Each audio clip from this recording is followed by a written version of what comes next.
So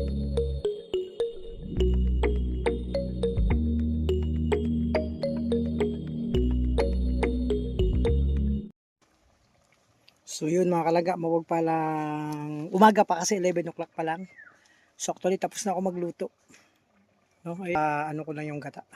Welcome again sa aking channel, PTV Sagaw. Baguhan pa lang po, support po tayo sa mga kasamahan kong charity vlogger. At syempre, salamat sa lahat ng mga anonymous po, sa mga supporters, viewers, marathoners, sa patuloy po na pagsuporta at pagtangkilik at pag-support, panonood at hindi pag-skip ad sa aming mga vlog mga kalangga. So yun mga kalangga. So paano ko ba sisimulan? So actually, no, actually, actually sabi ko, ang daming katanungan pa rin, no? Ang daming katanungan about doon sa pag-alis ko sa kubo.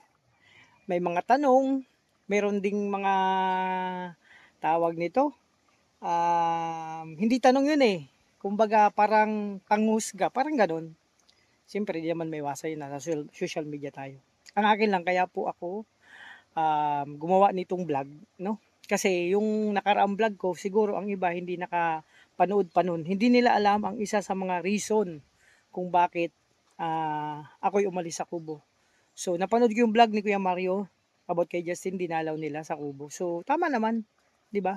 Tama naman ang sinabi ni Justin. Wala doon tama. So, umahanga ako kay Justin eh. Kasi totoo lang, dahil sa lahat ng mga binitawan niya dung salita o paliwanag niya ay napakalinaw. No? Tama ang sabi. Kasi may kanya-kanyang desisyon. So, may kanya-kanyang reason o dahilan kung bakit. Ang isang tulad ko, no, sa mga kang dating Raw Boys, ang sa isang tulad ko na umalis na sa Kubo. Kaso nga lang ang iba, mga kalangga, minamasama. Opo, minamasama po yung pag-alis ko dun sa Kubo. Ang tingin nila sa akin ay grabe. Oo nga. Grabe ang tingin nila sa akin, no?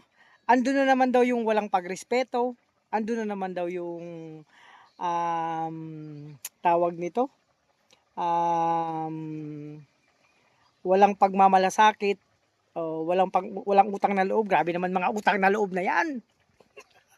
'Di ba? Andun pero may mga tanong din na bakit ano ba yung pinakadahilan. So marami ako kasing dahilan, mga kalangga. So dati, nung dumating si Asami, wala lagi ako doon kasi doon ako sa Morales kasi andun si Sam. Hindi naman po maganda na doon si Sam magi-stay kasama yung mga kaibigan niya doon, mga kapatid ni Rachel, sila lang Rachel, di ba? So natutuwa yung bata doon. So kailangan kong samahan kahit doon ako yung ate titay, okay lang ko sa bagong kubo doon din ako minsan natutulog. So malimit wala ako sa kubo na dalaw-dalaw lang ako. So ito na. So yun, unang dahilan yun, no, kung bakit lagi wala doon. Unang dahilan yun. Ito, ibang dahilan pa. So mahirap yung pabalik-balik ako doon. 'Di ba kasi ang mahal ng gasolina. 'Di ba? Uy, ang mahal ng gasolina po. So para makatipid. Oh, kaya doon ako nag-stay kasi syempre, mga kalangga, sino ba ang team na sasamahan ko dito? Sino bang mga kasamahan ko dito, 'di ba? Team ni Rachel. So, dati, nung nandun pa ako sa Kubo lang, alam yung sabi sa akin, grabe naman, ang lapit mo lang, di ba? Pumunta ka naman kila Rachel dun sa Morales. Huwag lang puro Kubo. Di ba? O, di, hinayaan ko lang. Eto na. That time na pumupunta na ako sa Morales, tumatambay ako doon. Eto na naman ang sabi. Di ba? Oh, ano ang sabi? Grabe, ano daw ako? Traidor. Oh, grabe naman kayo. One-sided. Ay, grabe naman kayo. Mga panghusga. Grabe naman kayo makapag-isip. 'Di ba? Oh. So, natatawa na lang ako. Kaya dinededma ko lang eh. Dinededma ko lang yung mga sinasabi nila. Sabi nga, wag nating pansinin. Pero, ay, syempre, kailangan natin ng paliwanag. Kasi para maunawaan ng karamihan, or ng lahat sana. Oh, maunawaan nila. So, sa dahilan, 'di ba? Pero bago man ako nagpaalam ako kay Ro, nag-message ako. Nasabi ko dong, alis muna ako ng Kubo. So, kailangan kong gawin to kasi syempre, hindi ko man pwedeng asahan yung vlog lang sa Kubo. Yung pag-vlog lang dun. Kailangan ko humanap din ng ibang source, ibang content. No? Syempre, sa mga kasamahan ko dito, dun sa compound ng Morales, ibang content. Kasi dati, ano na yan, puro, sabi pa, Ano ba yan? Wala na ba ibang vlog? Puro na lang kubo, kubo, kubo. Ah, grabe naman yan. Eh, nung punta na ako sa Morales, anong sabi na naman? Di ba? Grabe naman. Tapos, ako daw, linawin ko lang po kasi kailangan ko magpaliwanag. Kailangan ko explain kasi karapatan ko po ito. No?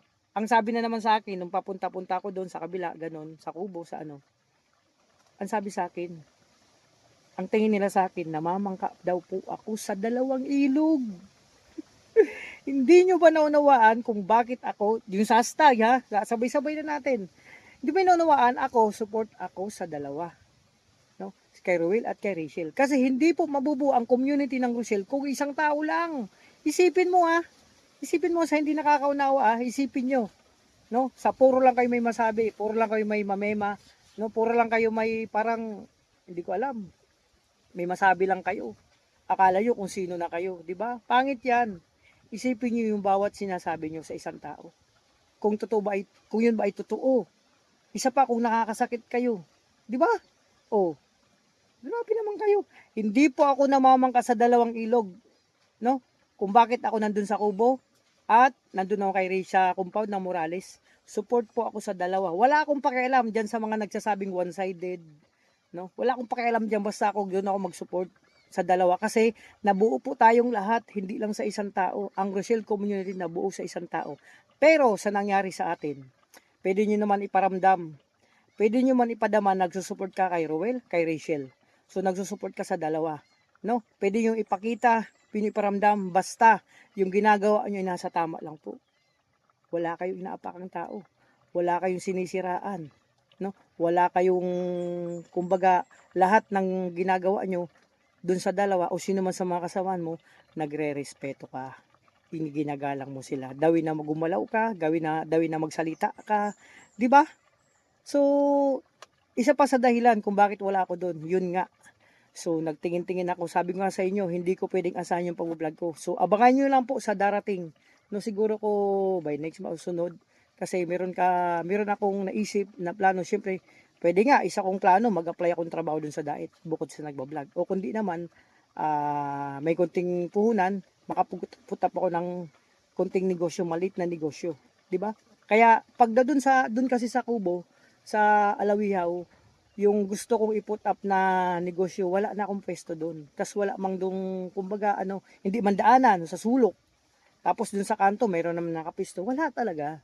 Kaya isa sa dahilan ko, syempre, isa na rin sa dahilan ko, maglipat ako ng ibang lugar. Para dun sa iniisip ko at pinaplano ko na magkaroon ako ng source of income na iba bukod sa pagbablog po. No? Bukod sa pagbablog po. Ngayon, teka lang. Teka lang. Ngayon po, o, diba? Sana ba ako? O, ngayon o, diba? So, sa akin lang, pasensya na, at nag-vlog ako ng ganito kasi sabi ko nga sa inyo, karapatan ko magsalita. No? Kasi para malaman at maunawaan din nila. Depende sa inyo po kung sa mga sarado pa rin isipan dyan. No? So, maunawaan nyo ang sitwasyon ko. 'Di ba? So, hindi naman porket, sabi nga ni Justin, tama ha? Hindi naman porket hindi ang isang tao wala dun sa tinitirahan o wala dun sa kubo. Hindi naman porket wala dun ay wala na yung paggalang, pagrespeto. 'Di ba? Depende po yan sa inyo. Magkakaibigan, depende yan sa isang tao. Na kahit hindi man kayo, matagal mang hindi nagkasama, pero pag dumating ang time na magkakasama ulit kayo, nandyan pa rin, alam nyo sa sarili nyo na bilang kaibigan, nakaibigan nyo sila, nakasama nyo. 'Di ba? Wala sa tagal ng samahan 'yan. No? Wala sa tagal ng samahan at wala sa lagi kayong magkasama. Kahit hindi po kayo magkasama, no? Alam niyo 'yan sa sarili niyo at alam niyo sa bawat isa. Ganun po mga kalangga. Kaya grabe, naano ko lang na sabi ko, grabe naman 'to. Ngayon hindi ko na alam kung ngayon, 'di ba? Kaya pa isa sa dahilan din po, no, na umalis din ako sa Kubo, hindi ako tumira doon kasi yun nga po, no, para sabi nga mag-focus na lang daw kung nasan ang ako, mag-focus na lang daw sa isang team kasi actually yun nga team ngayon nahati na po, may team Rochelle ay may team Roel at may team Rachel, so nahati na po, so tama naman para manahimik ng iba, wala lang so dun sa bawat team So mag-focus na lang. Tama naman, mag-focus. So ngayon, isa dahilan ko para ano, para makapag-focus na rin sa sa team ni Rachel, sa Daet kasi nandito tayo sa Bicol. Wala man po ako dun sa Davao. Sabi po nila, may mga ano kaya bakit di ka na lang pumunta ng Bukidnon? Bakit po ka pumunta ng Davao, sumama dun kila Dudong? Sa inyo po, madali lang po yan sabihin. Madali nyo po lang yan sabihin kasi wala po yung sitwasyon. Wala yung sitwasyon. Mahirap ipilit ang sarili mo sa taong ayaw kang makasama na. Parang ganon. No, ako hindi ko po sisiraan si Rowel. Kasi yun lang po. Actually,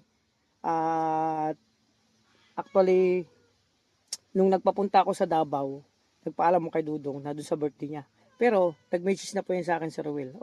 Sinabi niya sa akin, Kuya Alpe, hindi ka pwedeng sumama na dito sa Bukidnon. Kasi, sabi niya, walang bakante. So, okay lang sa akin. Wala naman po, hindi ko naman pinilit ang sarili ko. Naunawaan ko ang dahilan ni Rowel. So, may kanya-kanya nga tayong dahilan eh. Di ba? Bawat tao may kanya-kanyang dahilan. Depende dun sa, niya, sa desisyon niya. No?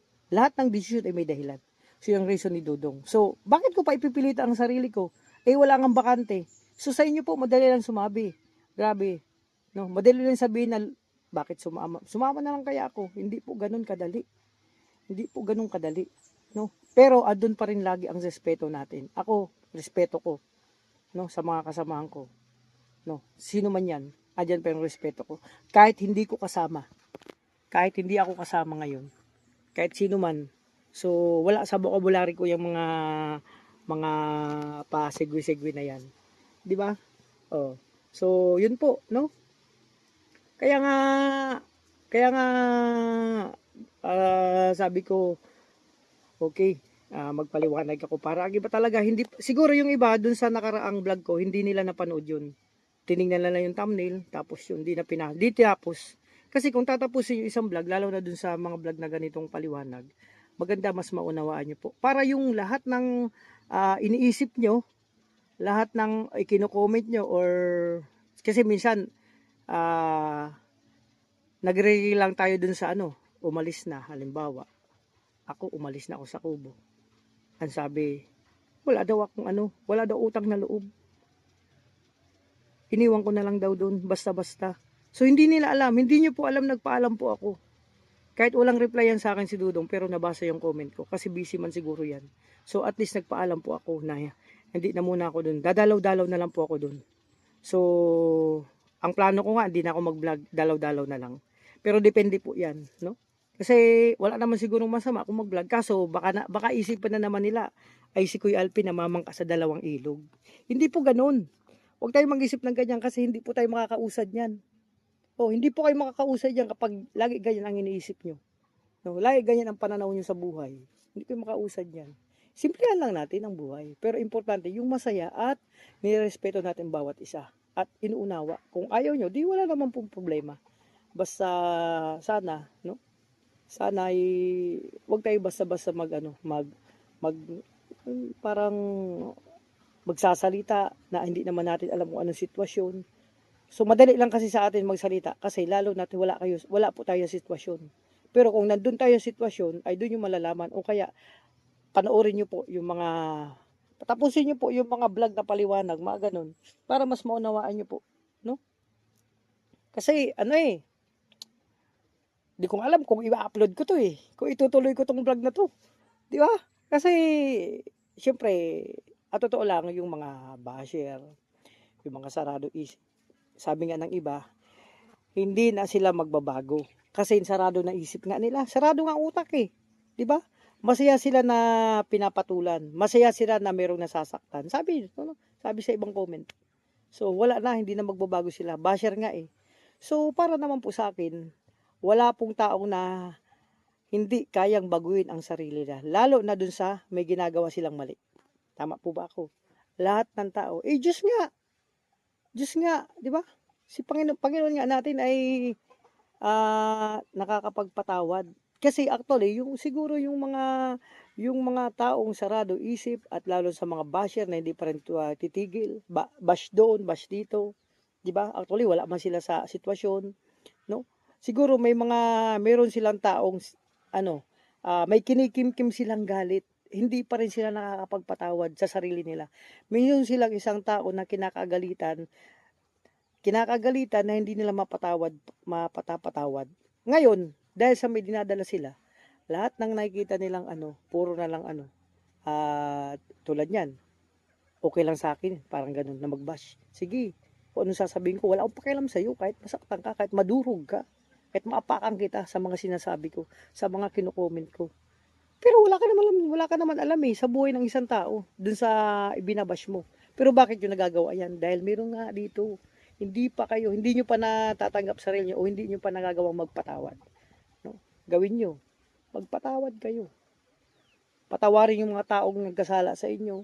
Yung dinadala nyo dito, i-let go nyo na yan. Napakasarap yan kapag ganyan. Opo. Diba? So ako di ako niniwala, lahat ng tao kayang baguhin ang sarili niya. Doon sa mali ang ginagawa nila. No, kasi simula pa lang na nabuhay tayo, nagkaroon tayo ng isip, elementary, nang lumalaki. Alam natin kung ano ang tama at mali. No, di ko lang maintindihan kung pilit pa rin mayroong mga ganyang tao. 'Di ba? Basta ako depende sa inyo kung paniniwalaan niyo po ako. Hindi ko naman kayo pinipilit eh. No, ako lang gusto ko lang ulit na kasi yung iba sa vlog ko hindi man lahat nakapanood para malawan na ang pinakadahilan ko. Pero nasa inyo na po kung isipan niyo ako ng masama, 'di ba? Kung isipan niyo, ngayon hindi ko na po nilalagay ang hashtag kasi hindi ko naman po siya kasama. Hindi ko kasama si Ruel. No, wag po natin i-bash si Ruel, wag po natin i-bash si Rachel. Wag po natin pag-isipan sila ng anumang iniisip natin hindi maganda. At may mga pa nga diyan eh. May mga pilit pa rin na nagko-commit na gumagawa ng kwento. Pilit na gumagawa pa rin ng issue. No, hindi ko alam kung anong mga pinaglalaban nila. Wag po tayong ganyan. O sino man sa mga kasamahan ko. O sa akin, wala akong magagawa. Kung pag-isipan niyo ng masama, nasa inyo po 'yan, no? Ang akin lang sabi nga, kailangan natin magpatuloy. At least dun sa ginagawa nating pagpatuloy, wala tayong sinisiraan, wala tayong nasasaktan, wala tayong dinadown, wala tayong naapakang tao, no? Basta magpakatotoo lang tayo. Mabuhay tayong magpakatotoo kung ano tayo. Walang halong kaplastikan, 'di ba? Kasi mahirap 'yan. Mahirap pag mabuhay ka na merong unang-una kaplastikan, sunod diyan merong kinikimkim, tapos hinanakit. Kaya diyan nag-uumpisa yung pagbabash eh. May nakita ka, oh, grabe naman siya. Ganito ganyan, oh, grabe naman. Kasi meron nga dito. 'Di ba? Oh. Pasensya na sa vlog ko mga kalangga, wala lang akong magawa. Ay sabi ko, napanood ko kasi, sabi ko, nagbasa ako ng mga comment. No, may kanya-kanyang maganda, may nabasa ako doon na tama, dawin na mag-comment tayo, yung tipong walang pinapatamaan, walang idina-down, walang nasasaktan, parang gano'n, yung comment lang ng sakto lang, 'di ba? Pwede naman magbigay ng hak-hak at kuro-kuro, gano'n. 'Di ba? Basta alam natin 'yan sa sarili natin, kung tama ba 'yan mga pinagsasabi natin o kino-comment sa sokmed. Pero sabi nga, wala man tayong magagawa kasi pag nandun ka sa social media, hindi ka na. Lahat meron. Artista nga may basher eh. 'Di ba? So, yun. Ako naman, hindi ko naman total na pinapatulan sila. Pinapaliwanagan ko lang po mga kalangga para mas malinaw. No? So, nasa inyo na po kung pag-isipan nyo. Si Kuya Alpin ang hindi maganda. Na porkit wala ako sa kubo, no? Wala na akong respeto. Hindi po ganun. No? Pero kayo, kasi hindi ko bang kayo ma-place. Basta ang akin lang, naghanap na ako ng pwede kong maging solusyon. Kasi may pamilya pa akong binubuhay. Kung aasahan ko lang po, mag-i-stay ako sa kubo ni Dudong, doon akong paikot-ikot. Wala po. No? Wala pong hindi po ako yung tipong binubuhay ko lang yung sarili ko. Bukod sa pamilya ko, may mga beneficiary din po ako na pinaghahandaan pagdating ng araw. At hindi lang yun, at makahanap pa tayo ng pwede pong tulungan. Kasi nga, kaya tayo pumasok dito sa pagbablog eh, di ba? Lang natin, hinahanda lang natin ang ating sarili. Di ba? Kaya nga tayo sabi nga, habang tayo nabubuhay, maraming kaparaanan. No, maraming kaparaanan. No, kaya isa sa paraan ko yun, na linsanin ko ng kubo, darating ang araw malalaman nyo lang kung anong pwedeng sunod na hakbang ko po. no? Kasi yun nga, yun ang sa tingin ko mas makakabuti pa. At syempre, isa na rin talaga sa dahilan para manahimik na. So mag-focus na lang po muna ako dito sa team ni Rachel. Kasi dito pa ako nakasama, nandito ako sa Bicol, 'di ba? Wala po ako dun sa ano, sa ibang dimension. Oh, 'di ba? Excuse me po. So ano pa ba? So yun lang siguro. Kung kulang pa ay dadagdagan kong vlog ko, sunod naman na vlog para mas ano, paunti-unti lang, wag nating biglain. Kasi mahirap po ang biglaan. Maganda yung pasundot-sundot lang tayo para mas maunawaan. Kumbaga, wag nating bibiglain. So ako pilit ko pa rin gustong akayin yung mga sarado isip at ang mga basher na pwedeng mag-bash in a good term lang, in a good way lang. Kasi masarap mabuhay po na ang ginagawa natin ay puro lang kabutihan sa kapwa o maging sa sarili natin. Ganun po. Paggawa tayo ng mabuti, mas maganda kumpara sa masama. Kalimutan natin yung kabilang gawain. Dito tayo sa napakagandang gawain na mabuti sa lahat ng aspeto.